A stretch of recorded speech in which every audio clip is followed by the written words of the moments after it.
What's up everyone, I'm Nikhil from GreedyTech, and in this video I'll be talking about all the best features of the Samsung Galaxy J6 Plus. Now, I've already made a dedicated video in the tips and tricks section, so check that out for more information, but here are the best features. The first best feature about this phone, at least as marketed by Samsung, is its display. This phone comes with a 6-inch IPS display with HD Plus resolution in the new 18.5:9 aspect ratio. Now Samsung calls it the infinity display, but it has pretty much normal bezels on the sides and pretty huge bezels at the top and bottom. Now this is not an AMOLED display, but still a pretty good display. It has good sunlight legibility, good viewing angles, and if you're not gonna play games, and for regular usage, display resolution is kinda okay. Now the next best feature about this phone would be the cameras. On the rear it has a dual camera setup with a 13 megapixel primary camera with f1.9 aperture. That's followed by a 5 megapixel secondary camera for depth sensing. That's for taking portrait shots. On the front it has an 8 megapixel camera with f1.9 aperture. Now the cameras on this phone are okay for a Samsung phone, but when compared to the competition, they're definitely not so good. Now these are some sample pictures taken using the front and rear cameras.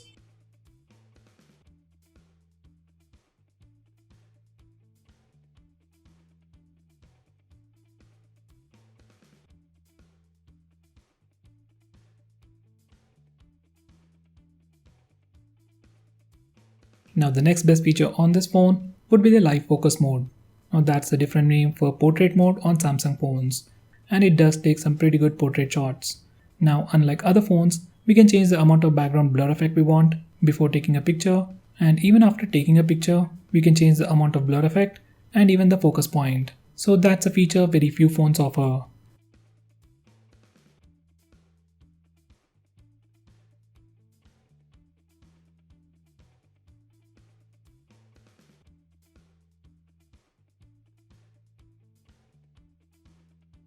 Next we have portrait backdrop. Now using this feature, we can change the texture of the background. We can set it to crystal, pixel, time or crumbled. Next we have portrait dolly. Now once you take a portrait shot using this feature, you can make the background move backward and forward, giving you a moving picture kind of an effect. I am personally not a fan, but you can give it a try. Now the next best feature is the background blur shape. Now if you have a portrait shot with some lights in the background, you can change the shape of those lights to hearts, stars, polygons, and all these shapes.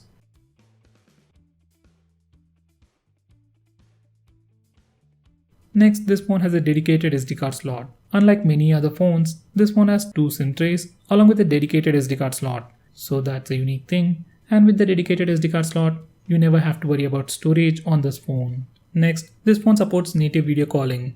Now this is definitely not a huge deal, but this phone definitely offers you option to make and receive video calls directly from the stock phone dialer. There are still many phones out there which simply doesn't support this feature, while the Samsung does. Next, this phone even has face unlock feature. This phone also has a fingerprint scanner and it is pretty fast, and compared to that, face unlock is kinda slow and not very reliable. In good lighting conditions, it takes like a second or two, and in bad lighting conditions or low lighting conditions, it takes like few seconds. So on the whole, it's not very reliable, and I would suggest you to use a fingerprint scanner instead. Now the next best feature on this phone is the secure folder. Now this feature has a simple name called secure folder, but offers you a lot of things. For starters, you can hide files in it, you can create your secure notes, you can even drag and drop applications into this folder and use them as dual apps. And if you have any applications where security is a priority, let's say like net banking applications, so you can put all those applications in this secure folder and make them more secure. It is basically like a secure box inside your phone where you can hide files and keep applications safe.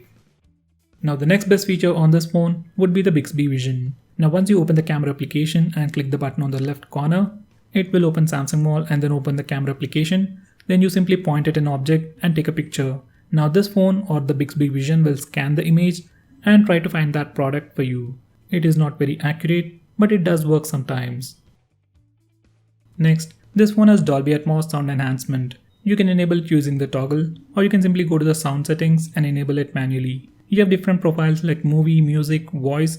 Once you select a profile, it will change the audio for a better experience. You also have equalizer settings just below the Dolby ATMOS settings.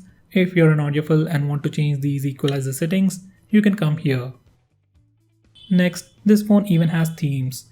Now there are hundreds of themes to choose from, both paid and free, and I personally like this high contrast theme. It has a complete black theme and looks really good on an AMOLED display. If you have this phone, definitely give this theme a try. Now the next best feature on this phone are stickers. To use this feature, open the camera application, select the front facing camera, swipe and select stickers. Now you get all these different stickers to choose from. Once you select any one of these, you will see an overlay of these stickers on your face, and this is how they look. Next we have a feature called selfie focus, which is nothing but portrait selfies where the subject or the person in the frame is visible, where the background is completely blurred out. Edge detection isn't perfect, but it does a pretty good job.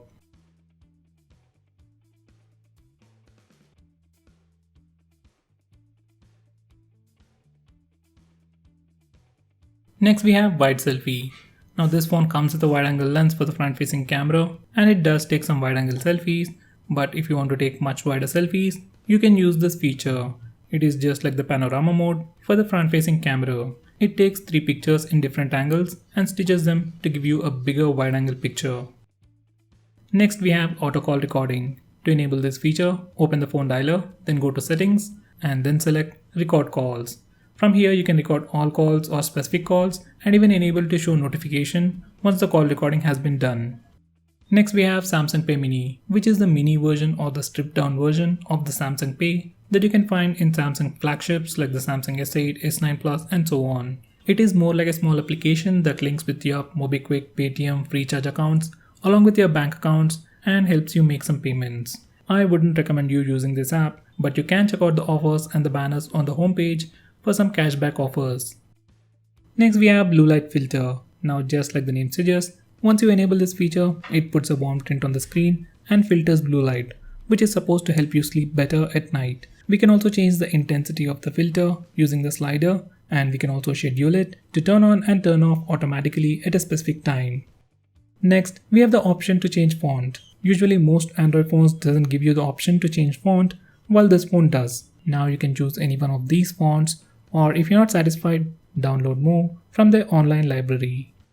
Next we have easy mode. Now if this phone is going to be used by some elderly people, then you can enable easy mode for them. Once you enable this feature, everything on your phone will be enlarged.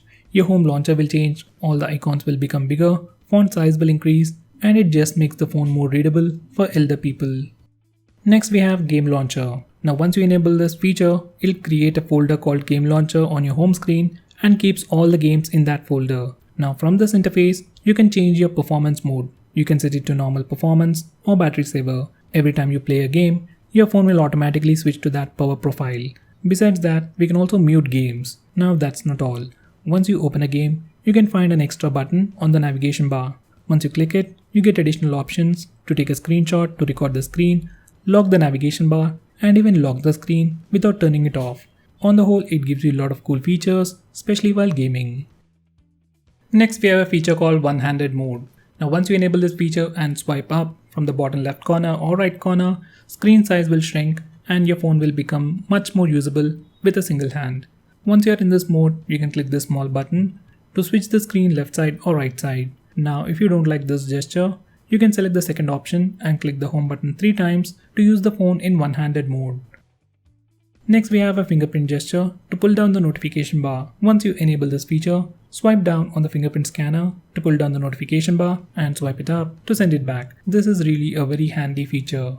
Next we have multi-window shortcut. Now usually on all phones you can simply press and hold the recent apps button to open split screen mode. On this phone, we need to enable this particular toggle to use that feature. Simply enable it and press and hold the recent apps button to open the current application in split screen mode in the top window. After that, you can select the secondary application. Once you open 2 applications in the split screen mode, you can click at the button at the center for extra options. You can click the first button to save the profile, second button to resize the window, third button to swap the first and second application, fourth button to open the current application in a pop-up window, which I'll talk more about in a second. And finally, you can click the last button to close the current application. Next, we have a feature called pop-up view, which is very unique to Samsung phones. Once you enable this feature, you can simply swipe down from the top left or top right corner and the current application will open in a floating window. I really never had any use for this particular feature, but it might come in handy for some people. Now there are 2 options on the top. The leftmost option is to minimize that application and the second one is to maximize the application. Next we have Smart Alert. Once you enable this feature, every time you pick up your phone will vibrate if you have a missed call or a message.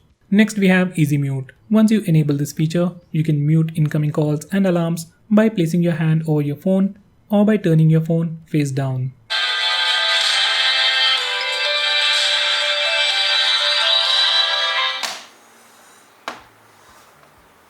Next we have Swipe to Call or Send Message. In the phone dialer, you can simply swipe left or right on the contact to make a call or send a message. It's not a great feature, but a very nice shortcut.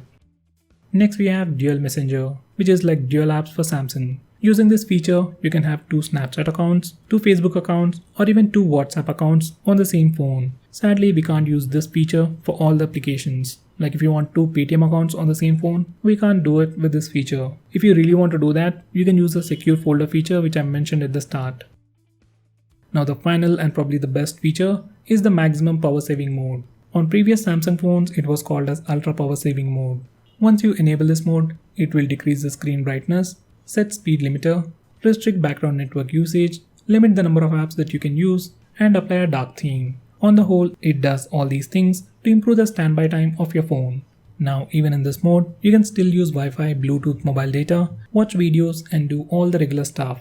If you're on a very long journey, just enable this mode and you will have a great battery life. So guys, that's pretty much it for this video. Do check out my video on tips and tricks. Link is in the description. And if you're planning to buy this phone, use the link in the description. It always helps the channel. As always, if you want us to make any specific video, tweet out to us with the hashtag AskGreedyTech on Twitter and I'll try to make it as soon as possible. I'm Nikhil from GreedyTech signing off. Have a nice day.